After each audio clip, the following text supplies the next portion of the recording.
Hello കൂട്ടുകാരെ, ഞാനിന്ന് എത്തിയിട്ടുള്ളത് നമുക്ക് ഒരു മാംഗോ കസ്റ്റാർഡ് പുഡിങ് എങ്ങനെ ഉണ്ടാക്കാമെന്ന് നോക്കാമേ. ഇപ്പം മാങ്ങയൊക്കെ നന്നായിട്ട് ഉള്ളൊരു സമയമാണല്ലോ, അപ്പം നമ്മുടെ വീട്ടിൽ ഒത്തിരി മാങ്ങകൾ കിട്ടും. അപ്പം നമുക്ക് അതുകൊണ്ടൊരു പുഡിങ് ഉണ്ടാക്കാം. അപ്പം ഞാനിവിടെ എടുത്തിരിക്കുന്നത് 5 മാങ്ങയാണ്. 4 മാങ്ങ വലുതായിട്ട് കട്ട് ചെയ്തതും 1 മാങ്ങ ചെറുതായിട്ട് കട്ട് ചെയ്തും വെച്ചിട്ടുണ്ട്. അപ്പം വലുതായിട്ട് കട്ട് ചെയ്ത് നമ്മൾ മിക്സിയിൽ ഇങ്ങനെ പൾപ്പ് പോലെ ആക്കിയെടുക്കാവുന്നതാണ്.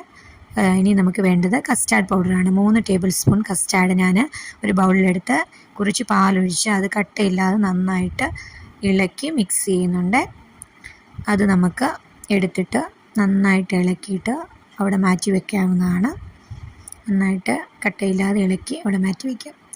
ഇപ്പം നമ്മൾ സ്റ്റൗവിൽ ഒരു കടായി വെച്ചിട്ട് നമ്മൾ അതിലേക്ക് പാലൊഴിച്ച് 1/2 ലിറ്റർ പാലാണ് ഞാനിവിടെ എടുത്തിരിക്കുന്നത്. മധുരത്തിനായിട്ട് നമുക്ക് മിൽക്ക് മെയ്ഡ് ചേർക്കാവുന്നതാണ്. ഞാനിവിടെ മിൽക്ക് മെയ്ഡ് ചേർത്ത് നന്നായിട്ട് ഇളക്കുന്നുണ്ട്.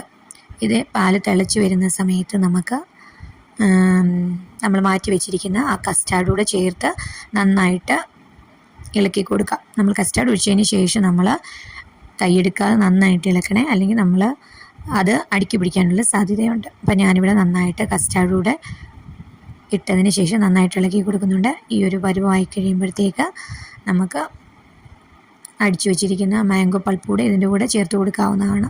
മാംഗോ പൾപ്പ് കൂടെ ചേർത്ത് നന്നായിട്ട് ഇളക്കുമ്പോഴത്തേക്ക് ഇത് ഈ ഒരു കൺസിസ്റ്റൻസിയിൽ കിട്ടും. ഇങ്ങനെ കിട്ടിക്കഴിയുമ്പോൾ നമുക്ക് സ്റ്റൗ ഓഫ് ചെയ്തിട്ട് നമുക്ക് ഇത് ഒരു ബൗളിലോട്ട് മാറ്റാവുന്നതാണ്.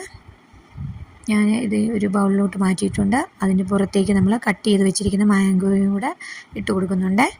നിങ്ങൾക്ക് ഈ വീഡിയോ ഇഷ്ടമാവുകയാണെങ്കിൽ ലൈക്ക് ചെയ്യാനും ഷെയർ ചെയ്യാനും ഒന്നും മറക്കരുത്. അപ്പോൾ നമ്മുടെ മാംഗോ പുഡിംഗ് ഇവിടെ റെഡി ആയിട്ടുണ്ട്.